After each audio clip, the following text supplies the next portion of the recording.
My name is Danielle Figuera. I'm the Director of Alumni and Parent Engagement here at Landmark. This is my fourth school year.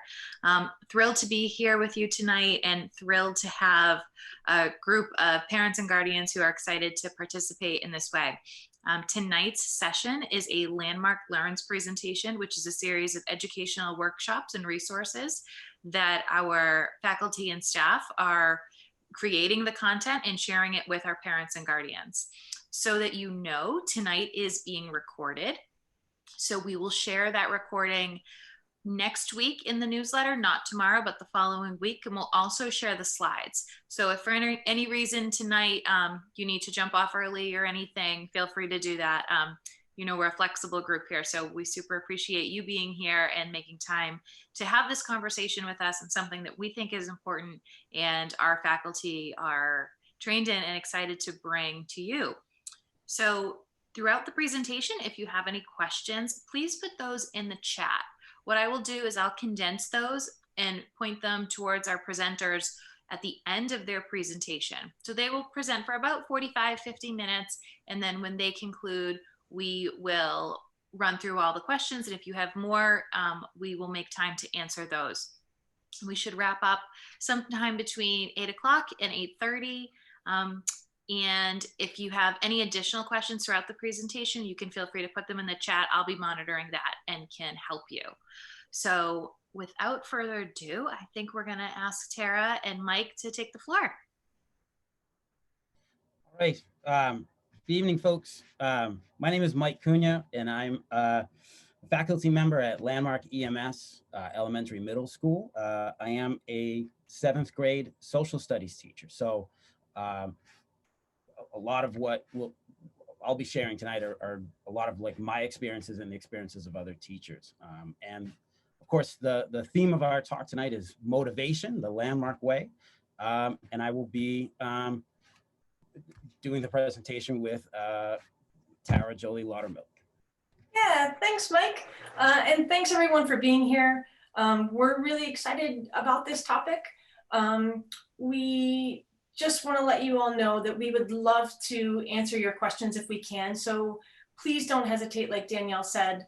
We're super excited. And before we get into the agenda, I just want folks to take a moment.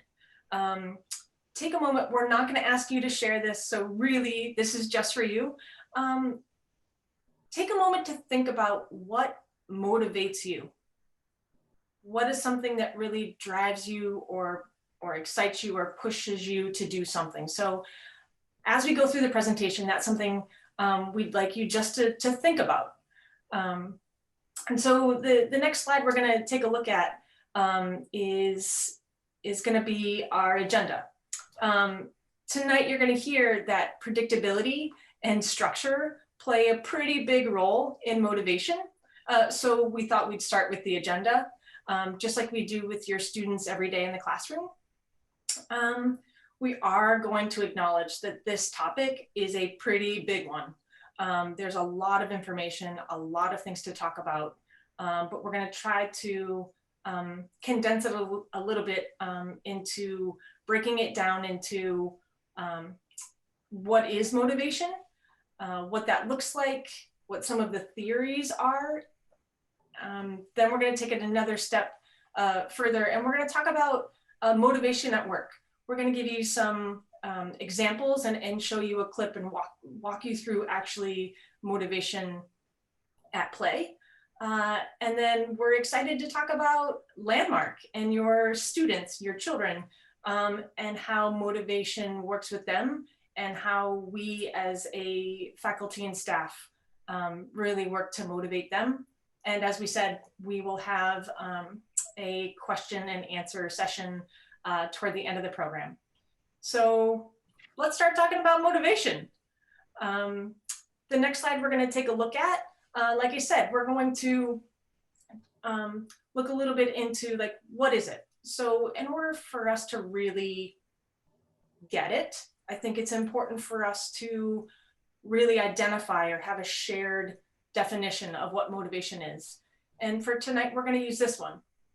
Motivation is the process that initiates guides, and maintains goal-oriented behaviors.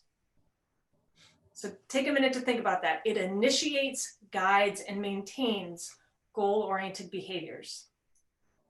And within that tonight, we're going to address two different types of motivation, which you may have heard of.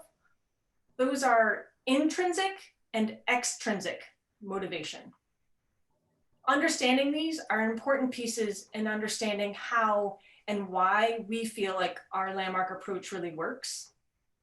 So if we take a closer look, we think about intrinsic motivation. We can think about that as inward. Those are things, you do things because you want to do them, because they bring you self-fulfillment and self-joy. You don't do it for any other reason other than that.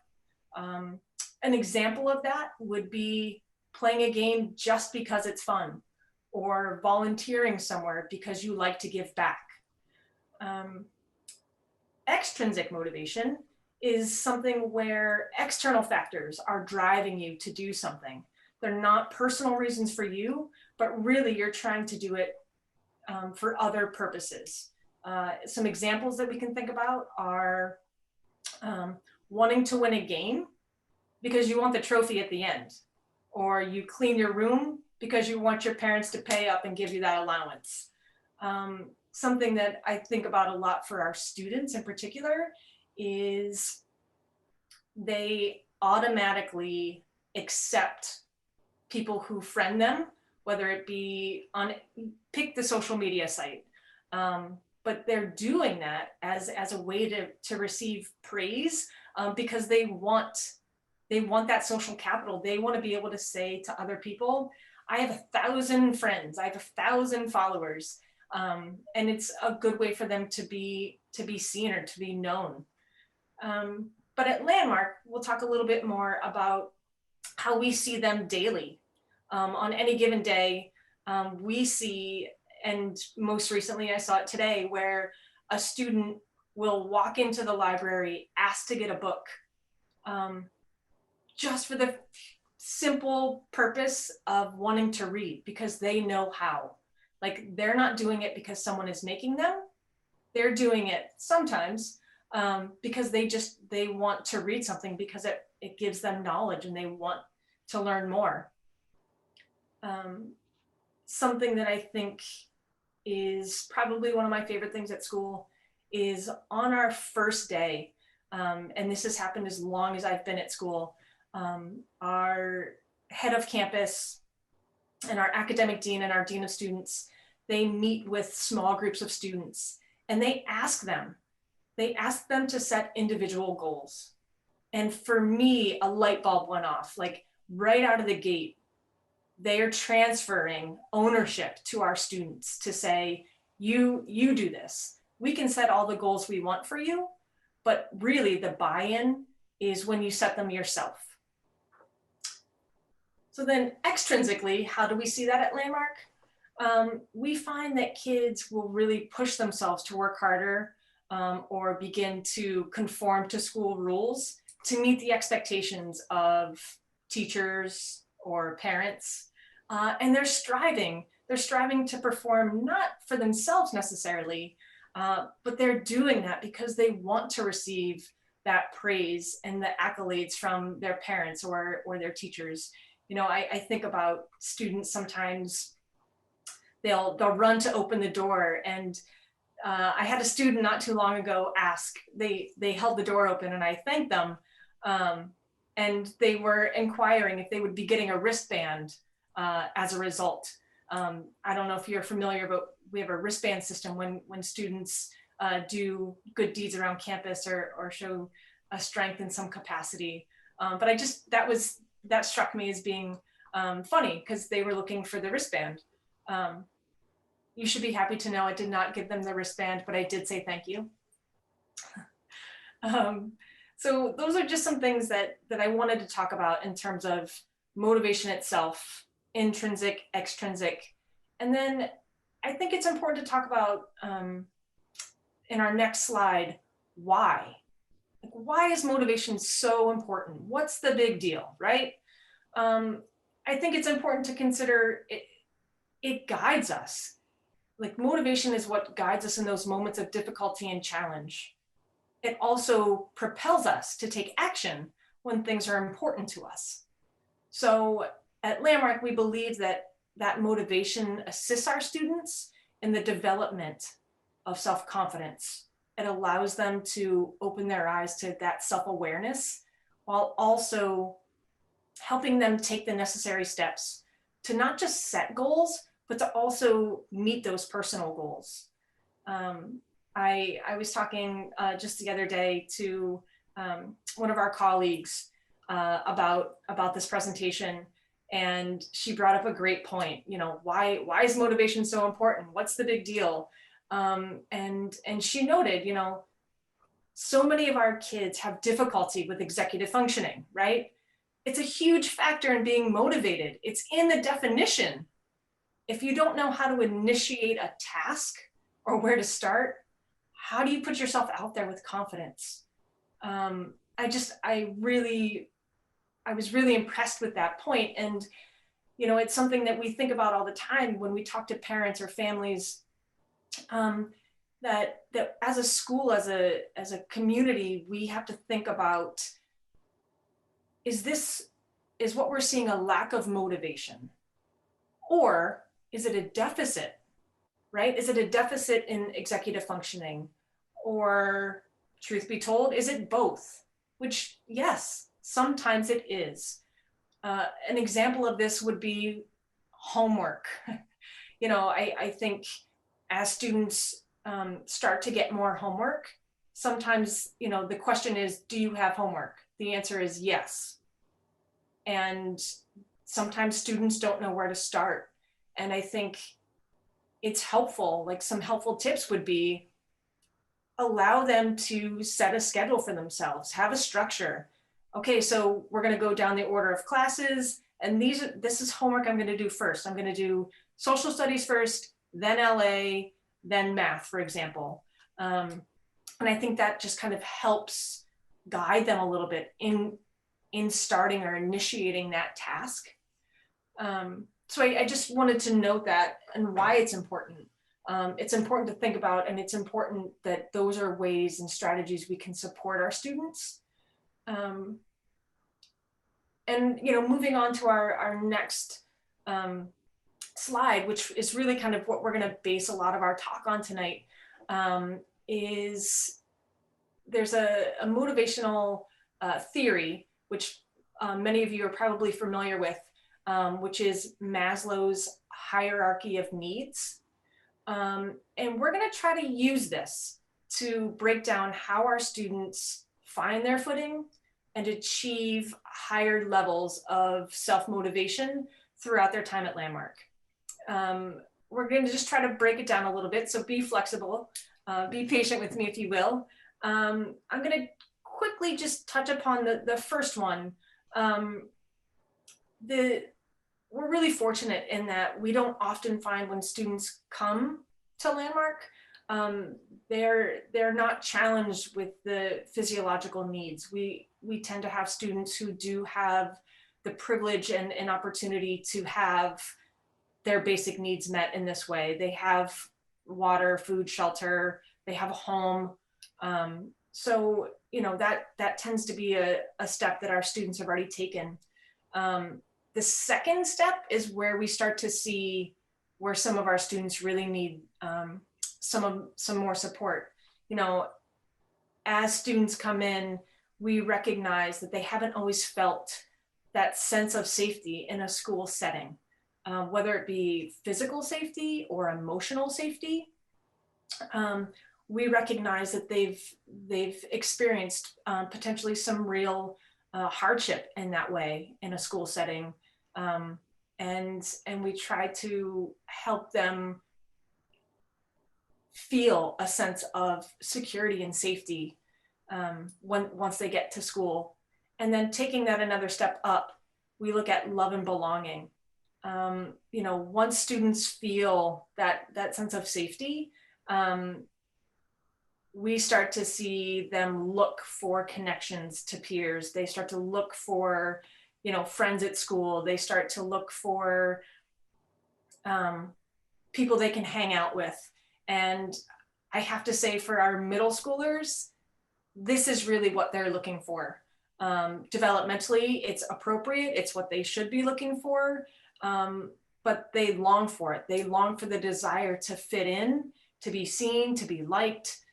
This is often their major motivator.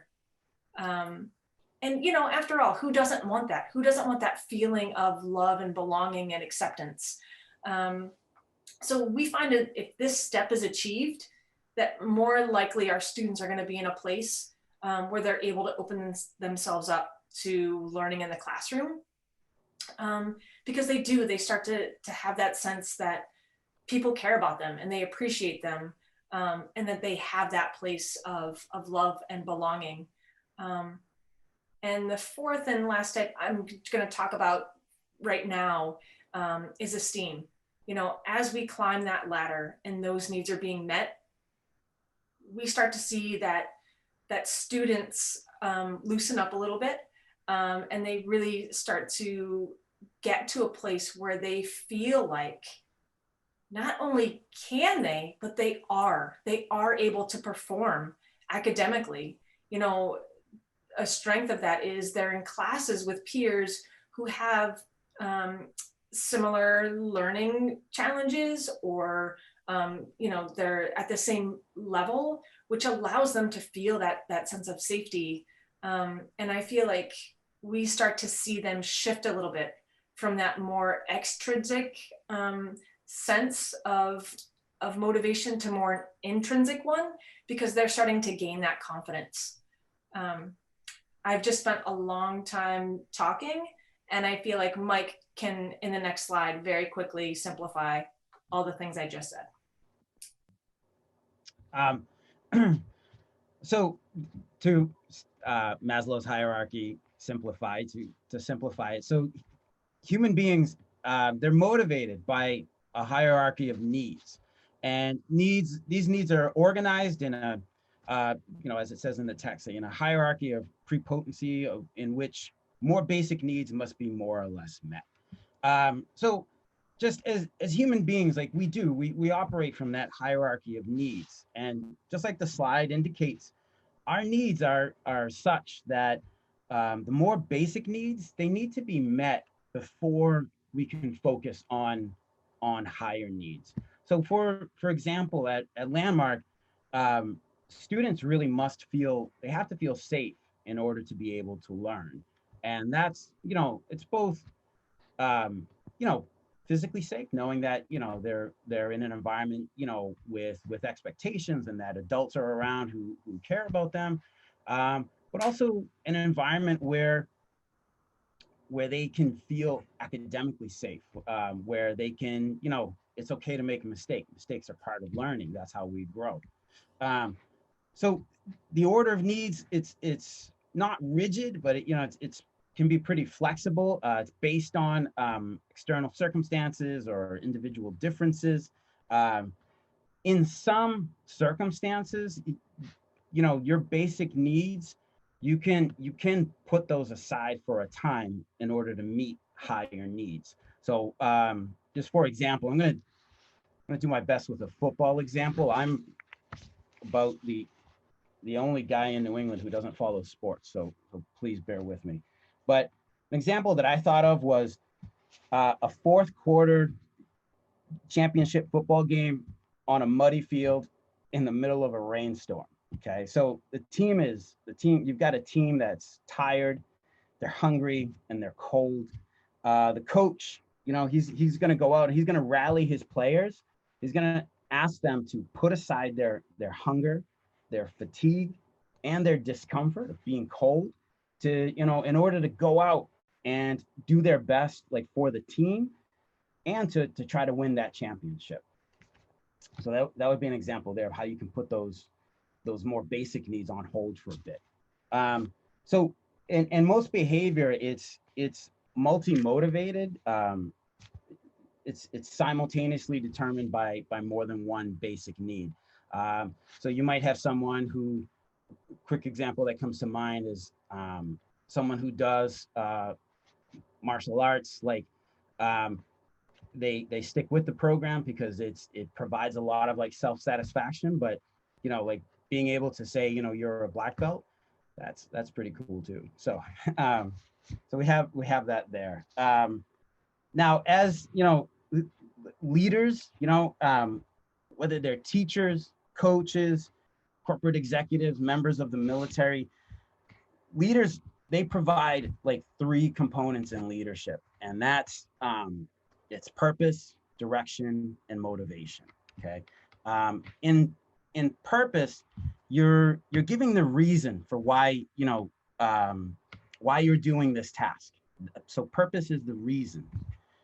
When you give direction, you're saying how you, the teacher, the coach, the parent, how you want the assignment done. And then the motivation is the why. So the will to do everything they can to complete the assignment. So just to go back to that football game example, so the purpose that the coach might give his team is, hey, we're at this game and we're here to win this championship. Okay. The direction, we're going to use the, certain players are going to be positioned at these spots in the field. We're going to use these different plays. And then the motivation is, the why of the games. Hey, all the effort we've put into to get to this point of the championship game. This is a chance to be our best. It's also a chance to put the team at the top. And also, our fans are watching. So, they're a little bit of extrinsic there. Like, we want to make them happy, as well as ourselves and do our best. So that's some of that hierarchy at work there. So for an example of motivation at work, we have a scene from the film Gettysburg. It's a pretty well-known speech, but I'll give you the background to it really quick. So this is a 5-minute scene. We'll watch it in pretty much its entirety so you can hear the speech. But this shows a lot of leadership and the hierarchy of needs in action. Here's the background. So this is July of 1863, and it's in the middle of the U.S. Civil War. So this is at Gettysburg in Pennsylvania. There's a regiment they're called the 2nd Maine Regiment, and some of those men they want to go home. Like they feel they've done their part, and they're done. They want to go home. The problem is that, of course, the Battle of Gettysburg is raging nearby, and these men are needed to help shore up another Maine regiment, which is the 20th. And it's led by a man named Colonel Joshua Chamberlain, who in the photo here, he's being played by Jeff Daniels with the very bushy mustache. I will tell you, the incident itself is real. The speech is not. However, the writer of this speech, like it's amazingly done. I feel it's a really strong speech. It's a great example. So I'm gonna go ahead and just play the scene here.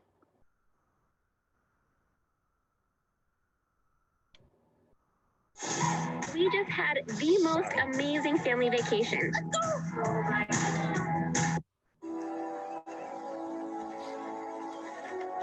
Men, gather around.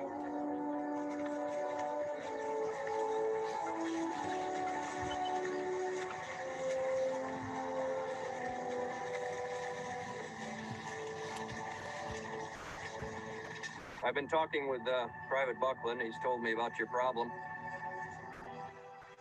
There's nothing I can do today. We're moving out in a few minutes. We'll be moving all day. I've been ordered to take you men with me. I'm told that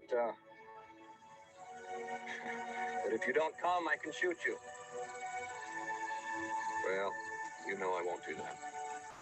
Maybe somebody else will. I won't. So, that's that. Here's the situation. The whole Reb Army is up that road a ways waiting for us, so this is no time for an argument like this. I tell you, we could surely use you fellas. We're now well below half strength. Whether you fight or not, that's up to you. Whether you come along is well, you're coming. You know who we are, what we're doing here, but if you're going to fight alongside us, there's a few things I want you to know. This regiment was formed last summer in Maine. There were 1,000 of us then. There are less than 300 of us now.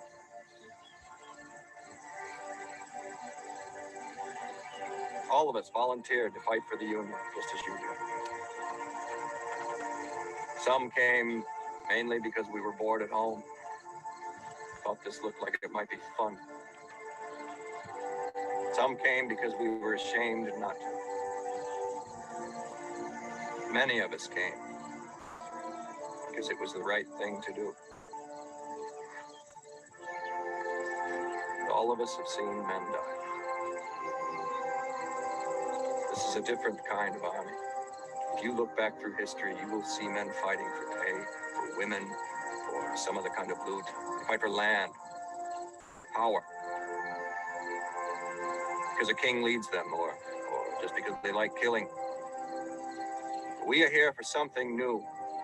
This has not happened much in the history of the world. We are an army out to set other men free. America should be free ground. All of it.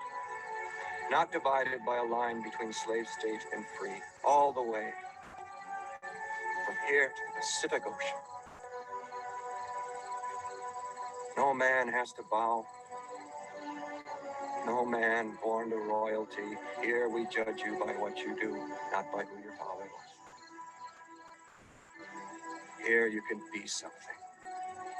Here is the place to build a home. But it's not the land. There's always more land. It's the idea that we all have value. You and me.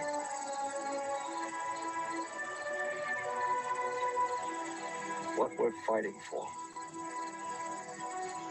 in the end, we're fighting for each other.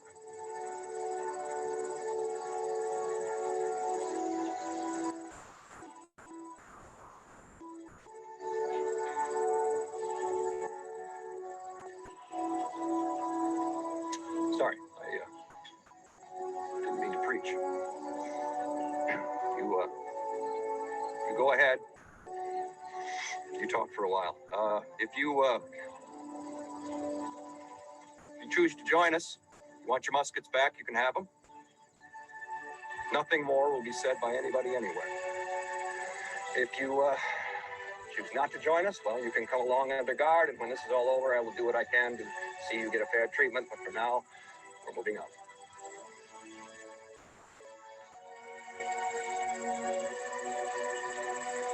Gentlemen, I think if we lose this fight, we lose the war. So if you choose to join us, I'll be personally very grateful.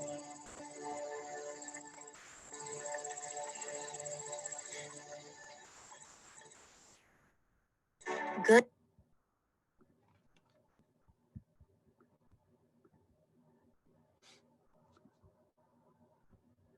Okay. So that was the speech. So just again, you have the Maslow's hierarchy of needs. You have the basic needs of physiological needs and safety. And then you have the higher needs of love and belonging, esteem. And here we're also talking a little bit of self-actualization, the desire to become the most that one can be. If you notice right at the beginning of the speech, Colonel Chamberlain there, he immediately establishes safety, that the men are safe. That, nothing's going to happen to you. There are things that the Army's saying, but we're not doing that. So that right there puts people at ease. Okay. And here you have the speech. I'm just going to go next slide here. So we have some of the speech here at work. So you have, here's the situation, the whole Red Army is up that road, a ways waiting for us.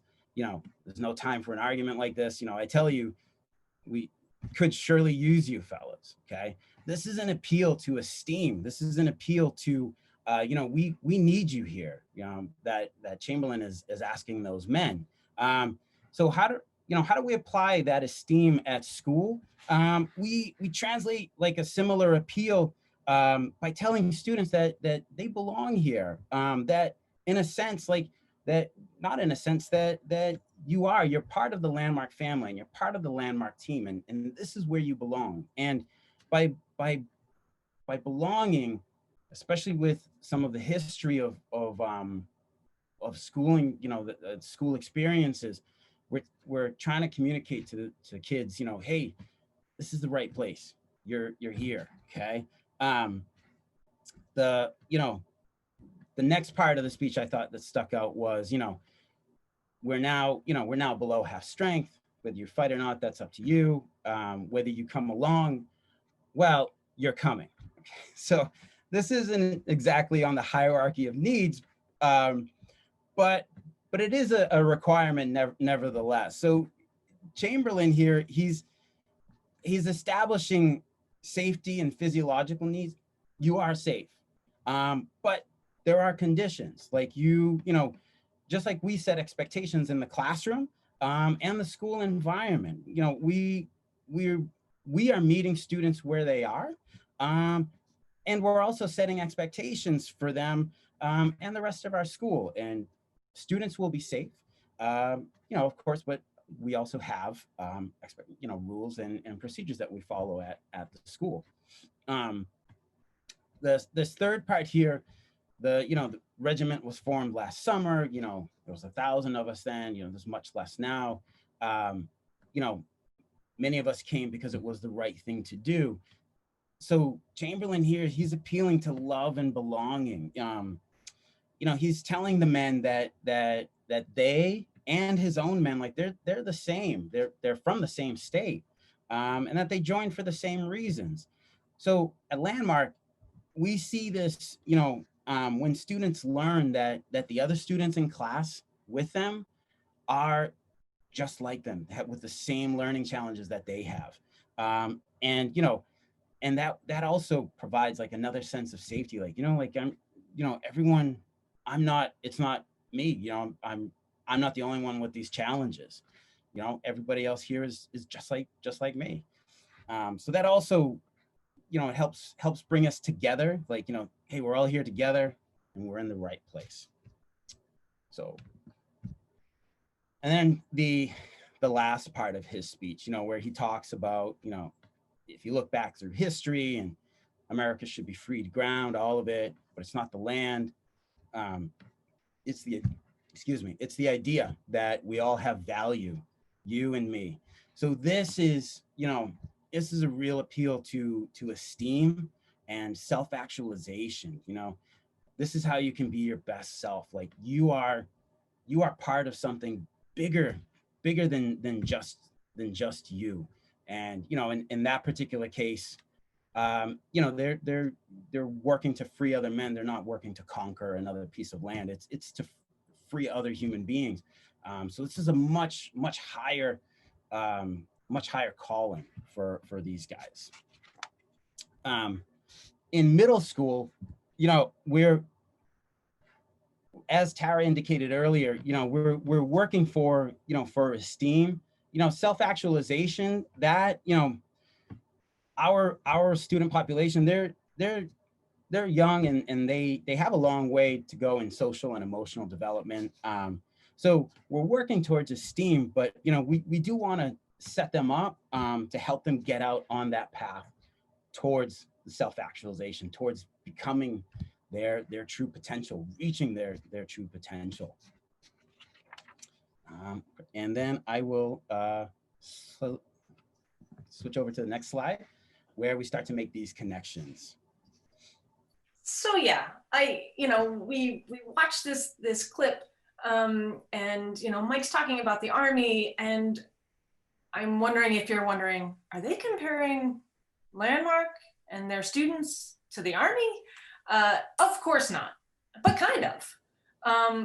We know that our kids sometimes come to Landmark with those battle wounds and scars from their previous school settings, which, naturally would lead anyone to have their guard up. And this is where we aim, again, to meet our kids where they are. We need to help find the areas in which they need to be healed a little bit, and obviously seek ways to gain their trust. After all, the big thing to remember is that motivation comes down to them. They're the ones that are going to be putting in the work, and they're coming into a setting that hasn't always felt like a safe or successful one, per se.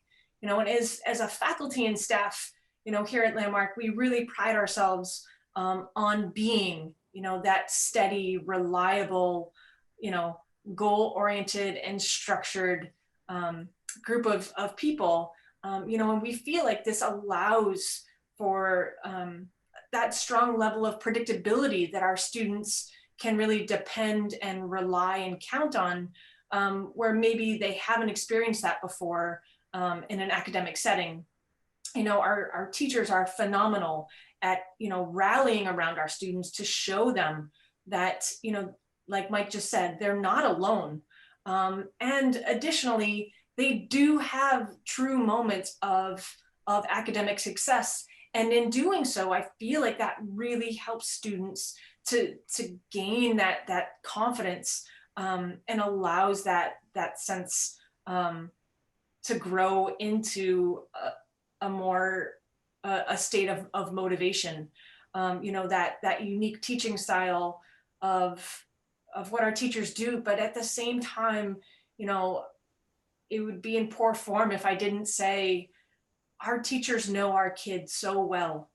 They know them on, more than just as a student in the classroom. And I think in doing that, it allows them to be seen as individuals, as people, not just, a person sitting at a desk. So I feel like that's where, that connection and that trust come into play. And, as we look at our next slide, we're going to talk about, we've been talking about all these theories, Maslow and motivation, like where does it come to play for Landmark, specifically at Landmark? And, it's embedded within our mission statement. It's right up there for you to see. We enable and empower students to reach their educational and social potential. And that's something that we really feel like motivation plays a major factor in. During a student's time here at school, they are, and they will tell you this, they're under a watchful eye of their team. And their team consists of our community. It is their teachers and their tutors, their counselors and advisors, the nurse, you name it. We are all just checking in, whether it be, with, hey, how you doing, to just walking by someone and seeing, are they doing all right? And, I think our teachers are so gifted in the ability to know this, because if they sense something is a little off, they check in with students, and if need be, they will downshift a little bit from what the agenda might have been, solely for the fact to get them back to a place of that sense of safety, comfort, and belonging, so that they can feel that motivation. And it's our hope that through this approach, they feel empowered and motivated to grow as individuals. It's not something that we see all that often, but it is something that we notice. And I think we are really fortunate to have a group of people who are so aware of our students. And I think if we just kind of bring it back to Maslow's steps for a little bit, beyond just our school community, and you're looking within the classroom, you talk about student life. And honestly, I could spend all night talking about just student life and motivation. But it's something to know that when students have the opportunity and the ability to connect with people that they care about and they feel like cares about them, that is the key. That is something where we feel like they all overlap in certain ways. Because if you ask your children what the best part of their day is, 99% of the time they're going to say milk break, recess, or dismissal, which again is normal and fair, but it's those opportunities to socially be with other people, because they want that sense of belonging, and they're motivated to be with people they care about.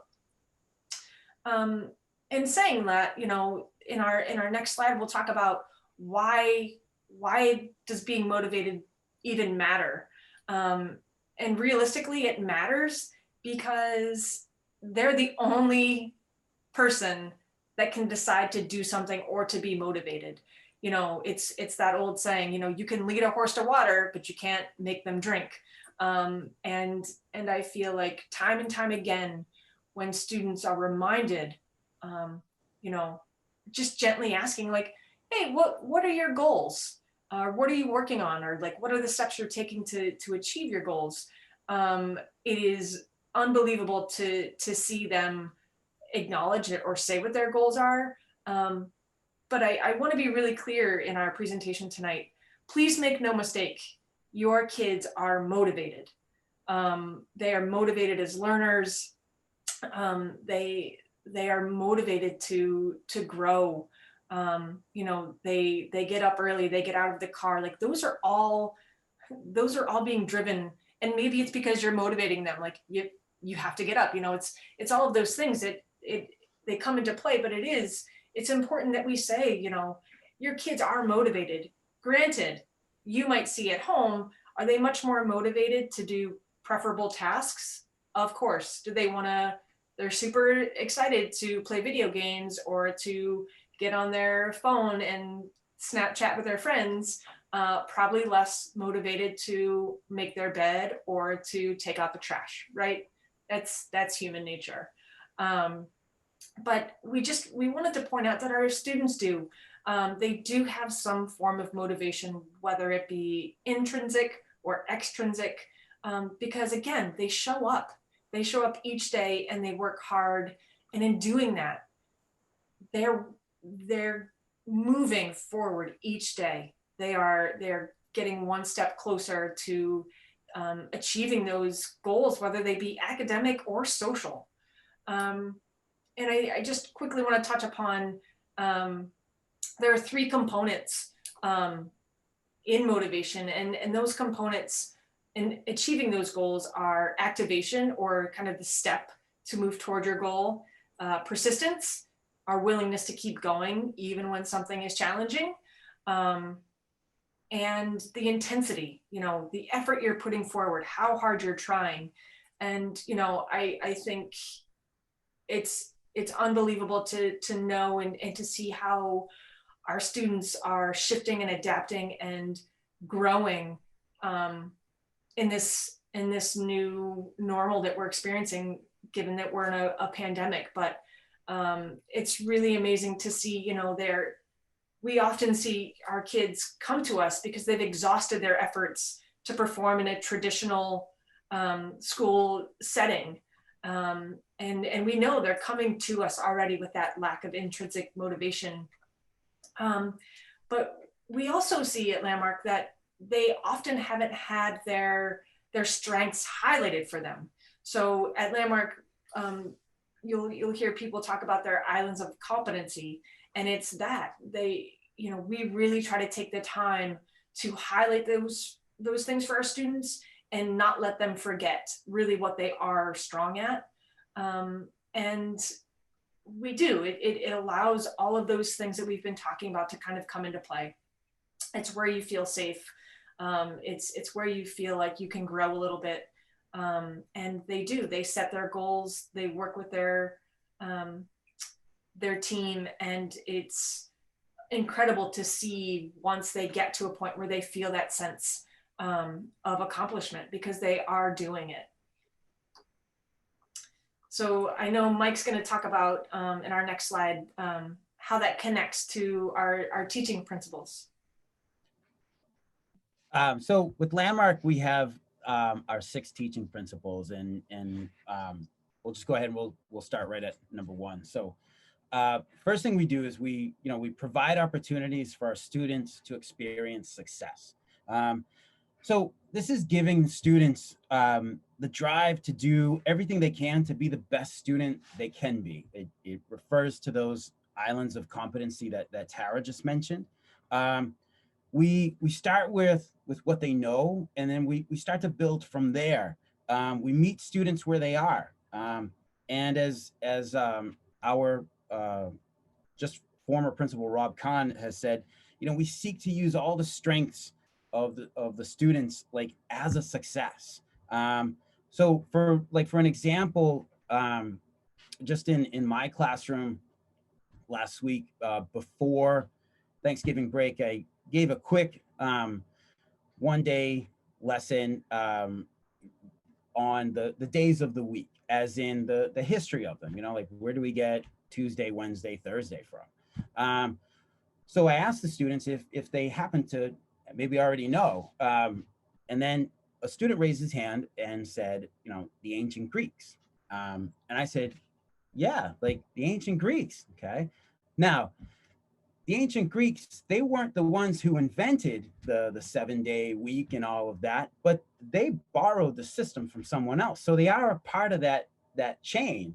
So it actually goes back like to the Babylonians, and then the Greeks took it, and then the Romans borrowed it, and then it made its way to England. So, but for that student, I wanted him to feel successful. I wanted him to feel like I do know this. I've got this. So I said, yeah, the ancient Greeks, they're part of it, man. So great. I'm glad you know that. For number 2, using multi-sensory approaches to teach. This makes me think of like science class right away, like live science labs. These are a great example of multi-sensory approaches to schoolwork, because not only do you have kids experimenting with the lab project, like with their hands-on work, they're also observing, they're writing down, what they're observing. So that's a great way to make things come alive, and to use multiple senses in different ways of teaching. Also connecting a possibly abstract subject like science or social studies to the real world. I remember last year we had one of our science teachers gave a presentation to the students on his time living in Hawaii, and his work working near volcanoes. I forget what his connection was, but I know that the kids loved the talk. Like he really brought it alive for them. Like a volcano wasn't just a picture in a textbook. It was a real thing that this teacher had been around, and he told the kids all about it. Other things that we try to do are, multi-sensory approaches. We have tried in social studies when we talk about the Stone Age and ancient cave art. We take the classroom, we get it as dark as we can. We put paper up on the walls, and we have the kids, draw things on the walls, like in the dark, like as the Stone Age people would have done back then. We also have students in social studies sometimes make cuneiform tablets. Cuneiform is a system of writing from the Middle East. It's 3,000 or 4,000 years old. It's like a system of wedges. So we give the kids, a little tablet of clay and a little stylus, and we have them, create their initials. So that's a way of taking something out of the textbook and making it real. The third teaching principle, we have, we use micro units and structured tasks for every student. So micro uniting, I think the best way I can say this is we don't do 45-minute lectures in class. So it's nothing like that. We break up the class into 2 to 3 structured activities. That breaks up the time. It keeps things moving, and it also utilizes different skills. So we'll have some reading, we'll have some note taking, we might watch a video, follow up with some questions. So things like that. Something that that I like hearing in my classroom is when the bell rings and the students are you know, they're like class is already over, and you know, I usually say like, yeah, like we keep you moving in here, like, you know, we've got stuff to do, so you know, so we time flies, you know, and so that also, like, micro unity also helps, you know, break up that time for the students. So with you know, ensuring automatization through practice and review, this is a big focus on like student engagement, active learning, reviewing skills that we've worked on before. So for example, students might make flashcards for when we studied the American Revolution. I'm going to have them make flashcards again for when we study, you know, Indus Valley civilizations. So we go back through those skills.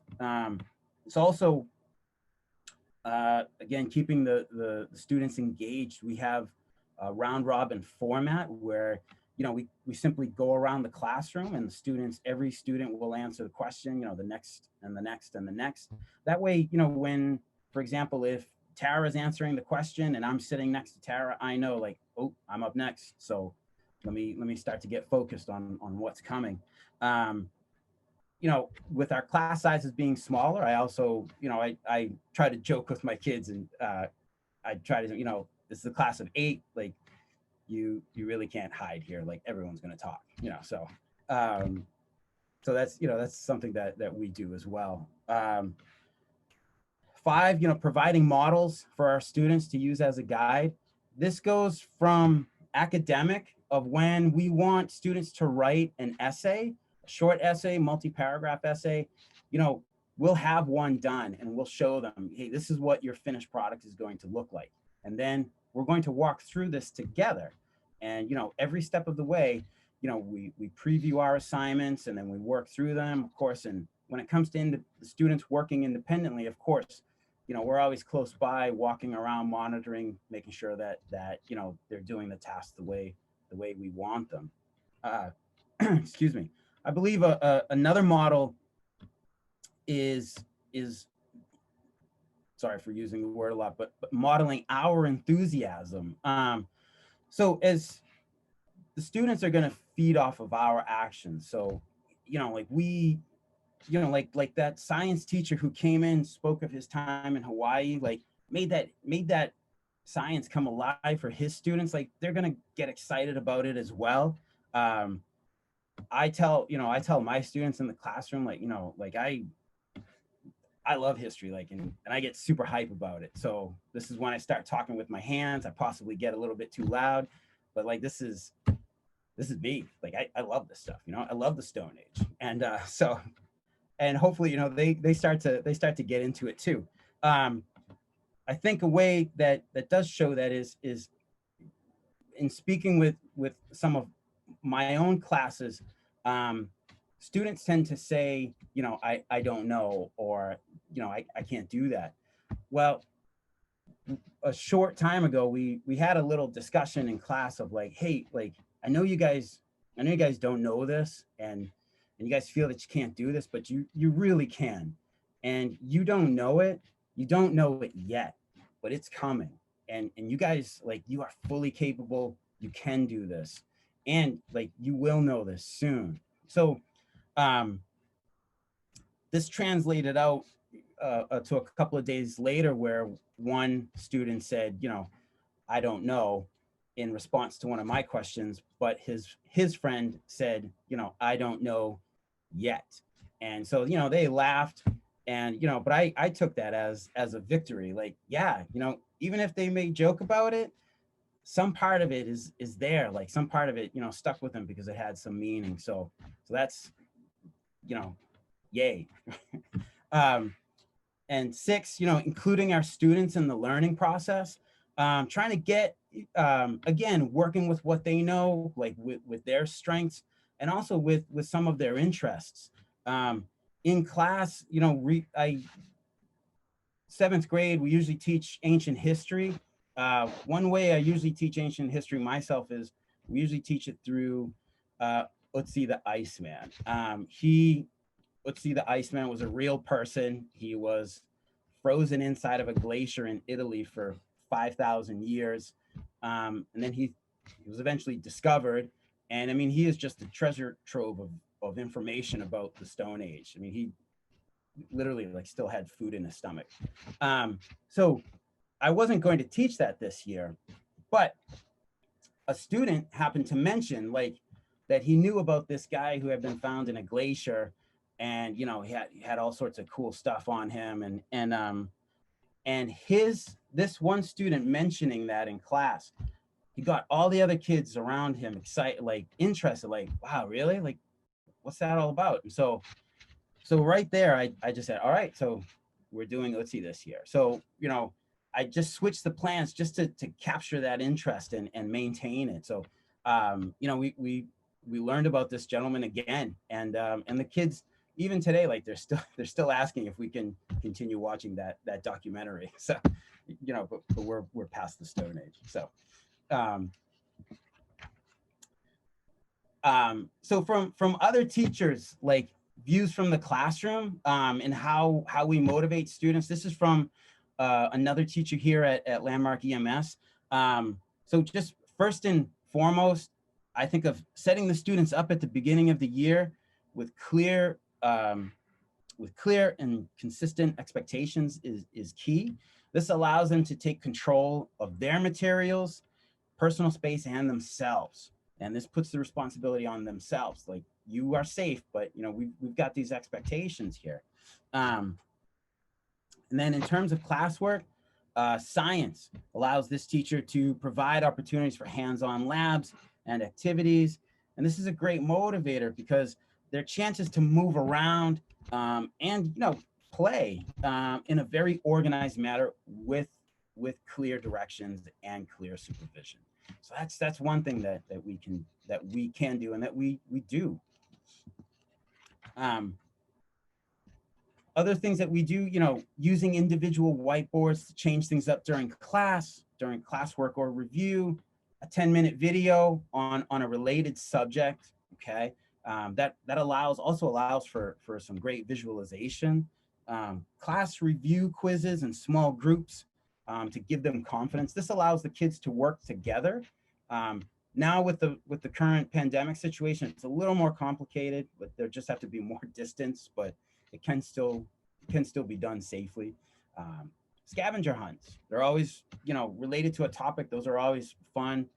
Doing a lab outside just changes up the environment. And then this teacher, after they teach a study skill and make sure that the students practice the skill exactly how they have taught it to them, they ask them to try it independently or with a partner.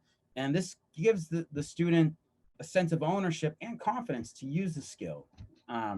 So these are, and again, this all incorporates, automatization and review of what we do all the time here.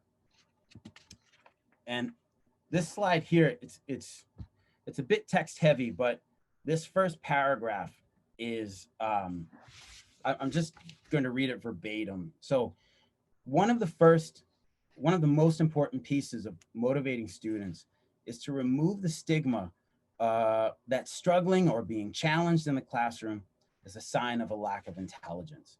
The first month of school for me is spent a lot on the fact that the curriculum is hard and meant to be hard. It is through these challenges that we grow, and that this growth is what truly is important. So this right here, like to go back to the hierarchy of needs, this is establishing that safety, right? And this is it being addressed like on the ground explicitly, like, hey, making mistakes is okay, right? Like, it's all right. Yes, it is a struggle. It's meant to be. We're here to challenge you, like, I guess it'd be like, making baskets from a 4-foot high basketball hoop. Yeah, of course we're gonna dunk that all the time, but that's not, you know, that's not a challenge. We want to push you and see what you guys can do.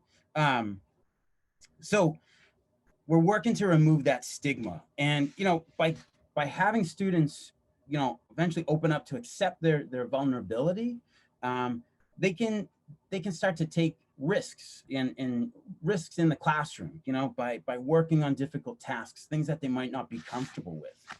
Um, with this teacher here, you know, it's important that I let each student know that I'm challenging them because I believe they're capable, and follow up each challenge with the praise that the student deserves. So, you know, again, school's meant to be a challenge, and we're challenging our students because they can do this work. You guys can do this. You've got this, and we know they can. Um, One way in which I like to show the students growth, you give a pre-assessment survey of the upcoming curriculum content, and then you follow up at the end of the unit. And then he has the students compare the results of the two surveys together, while reinforcing that growth is what's truly important. So the fact that you got 100, you know, on your second time around, you know, what matters is your growth, right? Like that you've grown during this experience. It's also important to note the importance of following Landmark's 6 teaching principles, which we discussed, in order to set up each student for success on the end of the unit survey. Especially, you know, micro-uniting that curriculum into small steps and solidifying each step before moving on. This allows, you know, this teacher here to keep any reinforcing cues specific and minimal, allowing the kids themselves to take more ownership of their work. So this again, this is working with students to have them become more independent over time. And again, those cues, this should be minimal to ensure students are turning in their own work, like not our ideas. And here we have how it all comes together. Yeah, thanks, Mike. So, you know, how does this all come together, right? So we're looking at that hierarchy. We're taking into account, you know, all of the things that Mike just explained. And you know, why does it work for us at Landmark? You know, I'm just going to give a summary of things we've already said, and what that is we meet the kids where they are. It's why we ask them what their goals are. You know, when they're given the agency to do what feels right, whether that be baby steps or giant leaps, we try to really be there to support, guide, and if needed, kind of redirect them to achieving those goals.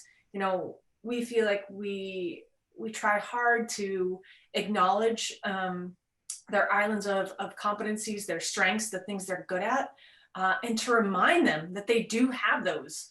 You know, again, this helps to really build that self-confidence, and it draws awareness to the things that they do excel at.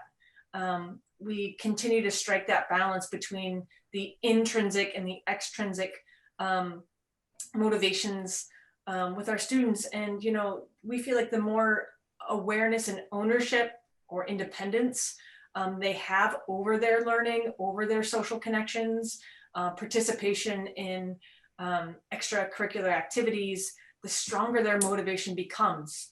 You know, they are strong, they are motivated, and really they are the key to their success. I think, you know, Mike, he's gonna, in our next slide, just talk about some final thoughts that we have.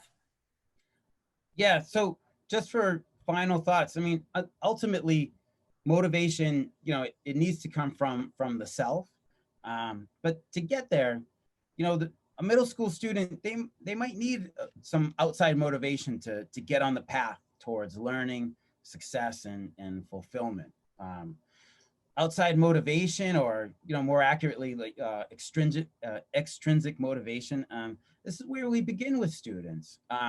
And this is where, you know, teachers, parents, coaches, and other involved adults, where they will collaborate together and with the student on their academic journey, like towards self-fulfillment. And when you see examples of students like starting to set out on that path. Like it's really like it's really quite something. I want to just two examples of how when you see a student begin to, you know, to have that intrinsic motivation. A student from several years ago, at the beginning of the year when they were asked, you know, what they wanted to do out of high school, this student said that they wanted to be a landscaper. And by the end of the year, after a year of 8th grade at Landmark, the student said they wanted to become a teacher. Okay. Now, there is nothing wrong with being a landscaper or being a teacher. Like I've done both, but this student somehow thought, you know, he thought of landscaping as like all that he would be able to handle. And then by the end of the year, he thought, you know, he saw himself as doing more, utilizing more of his potential.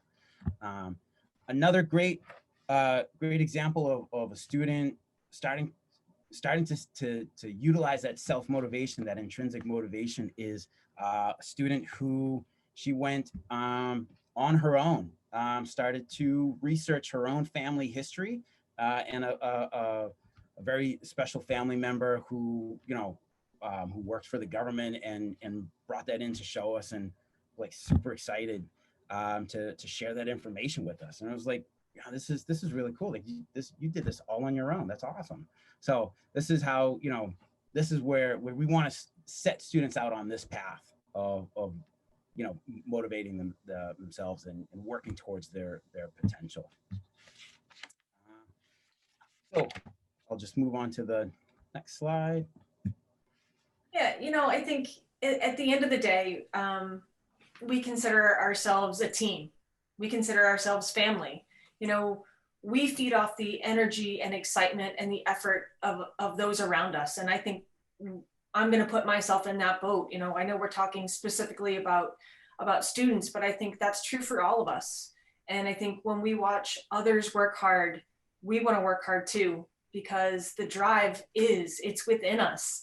And sometimes it just takes the right approach and obviously a lot of support to get to where you really want to be.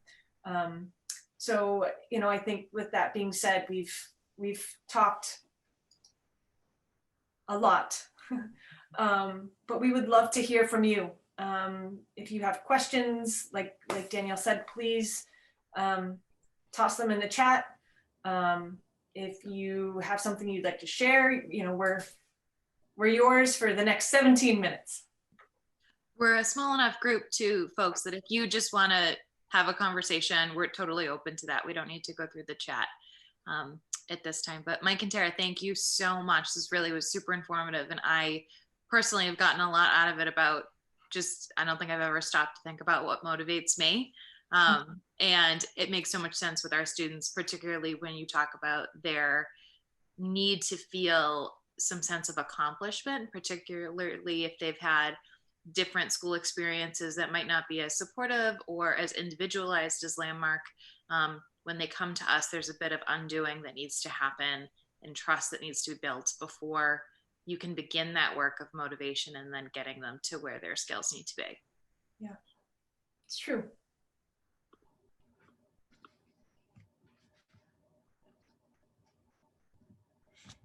I'll give everyone a few minutes to ask questions if they'd like.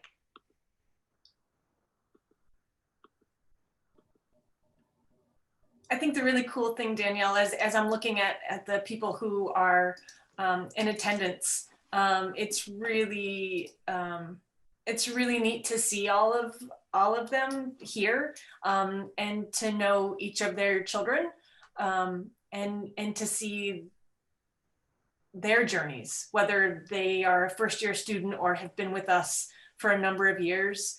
You know, I think we often think of motivation, and we think like it's somebody who is like jumping out of bed, like rushing to get somewhere. Like it is, you know, we're also talking about lowercase motivation. And I think, you know, again, looking at this list, I feel like I could give each parent an example of how their child is motivated. Tammy's got a good question. Yeah.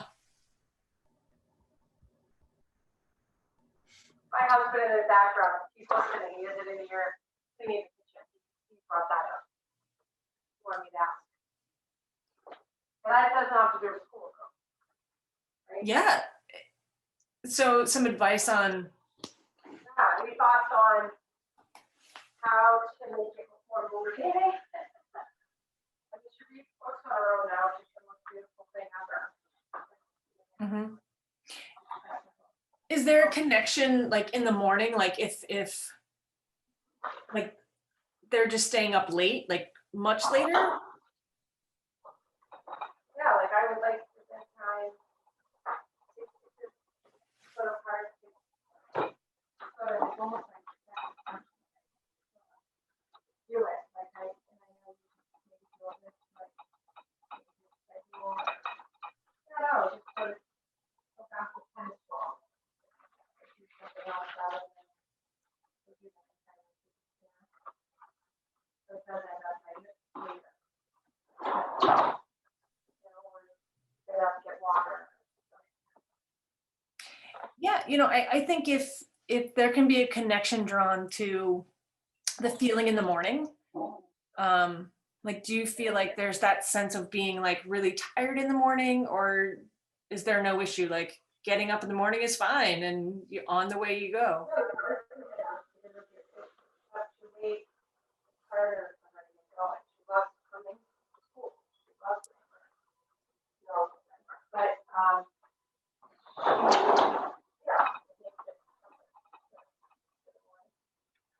so that's a great idea to think about, to try to remind what it feels like in the morning. That just feel like your mind was felt like you got the idea. Yeah, I definitely I would love to chat more with you about it. Maybe we can connect. We can Sure. talk. You want to give me, or we can set up a meet? Because I can talk we can talk specifically about, I think, strategies that might work with your particular child. That'd be awesome. Yeah. Yeah. I'll send you an email. I didn't think I could bring that up. Of course it has to do with school. It leads to, her being there for time.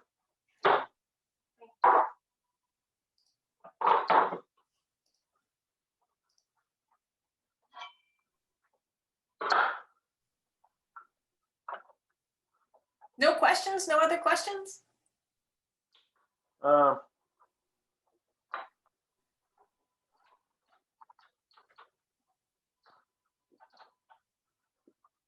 Nellie asked, can you share some general strategies that might work for our students? Nellie, can you elaborate on that a little bit?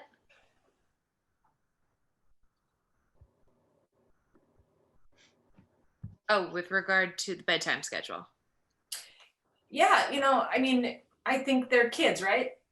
I don't think our students are necessarily any different than other students, but I think being able to have a conversation with them about, again, if they're having difficulty waking up in the morning, or if they're feeling really lethargic or just don't want to get out of bed, like we have to be able to show them, like physically show them, like this is the number of hours that you might need to sleep, or that you feel good sleeping, or to, I know this is maybe a stretch, but how late do they, like, what is their routine? I think it's routine.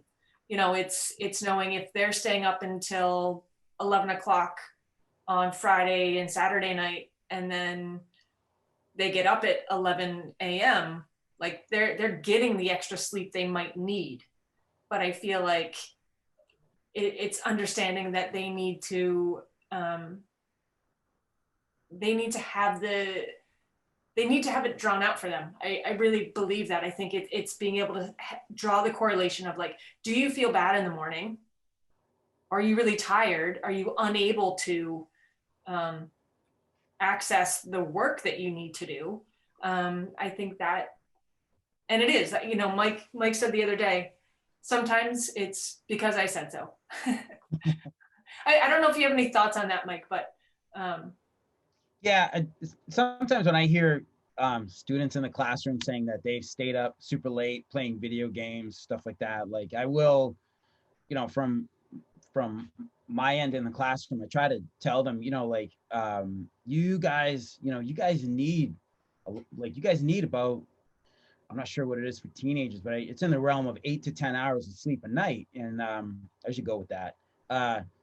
You know, you guys need that. And you know, after a day of you know, pushing your brain here in class, like you need that rest period, you know, so that your brain can like start to rebuild, just like muscles, like after a workout, you need a rest period so they can repair and then come back stronger. So that's important. Also, like it's a routine, you know, of like try to establish, you know,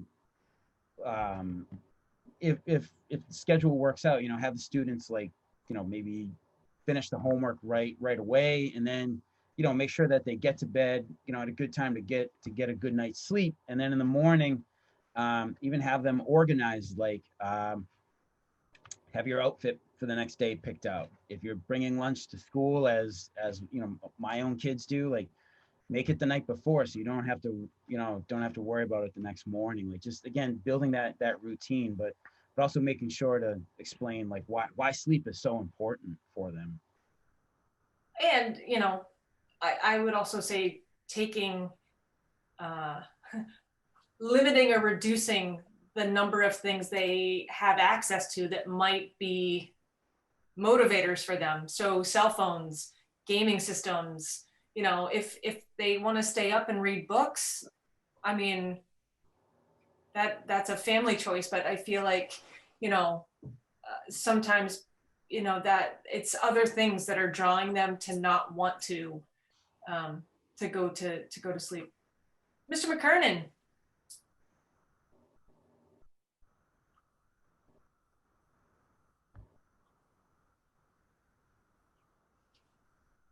Chris?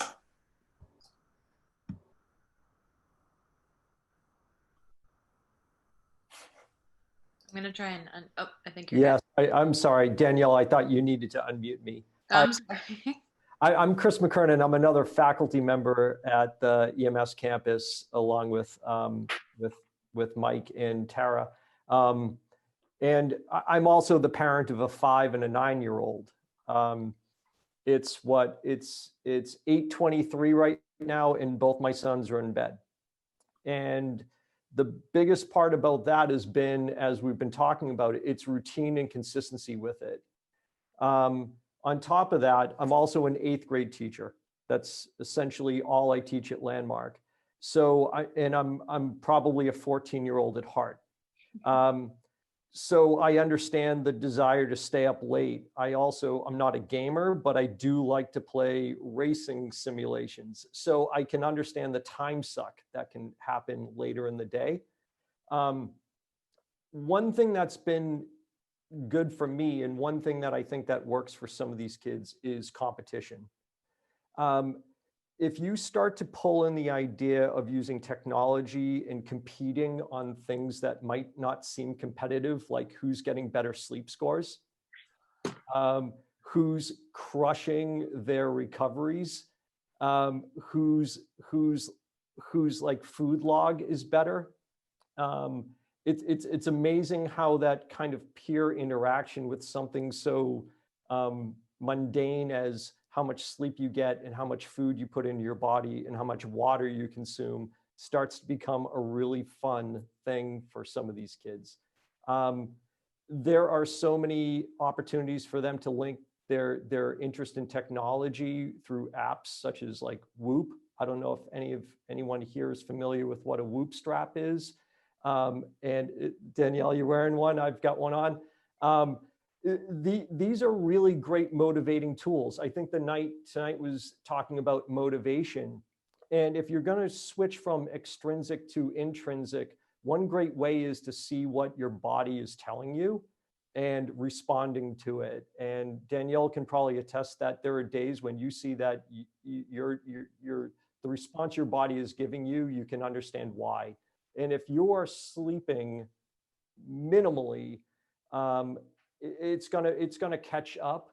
And I have these conversations with kids in class, and then you do actually start to see, after they start asking me about what did your sleep app tell you, and that kind of stuff, you start to see kind of the desire in them to kind of get on board with ways to internalize that motivation.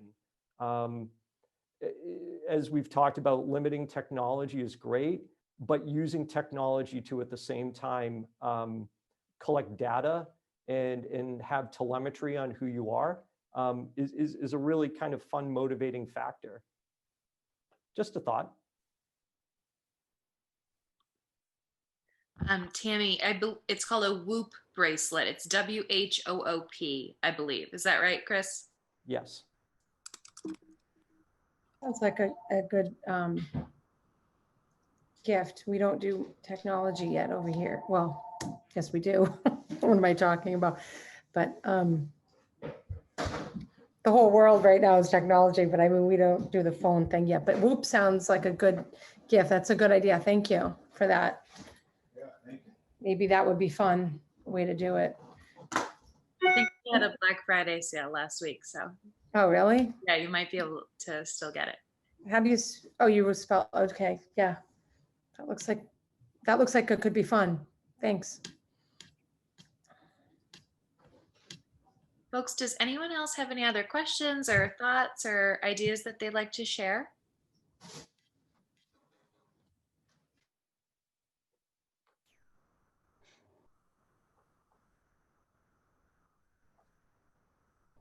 All right, well, it looks like we are ending right on time, which is wonderful. I want to thank you all for coming tonight, and to thank our presenters, Mike and Tara, for spending a lot of time on this presentation, being really thoughtful about it and finding a way to bring it to you in a meaningful presentation. So thank you both so much. And folks, we will share this recording and the slides after the fact on the Landmark Learns website and via the newsletter. So you'll get a copy of that soon. Thank you so much. If I don't see you folks, have a wonderful holiday season.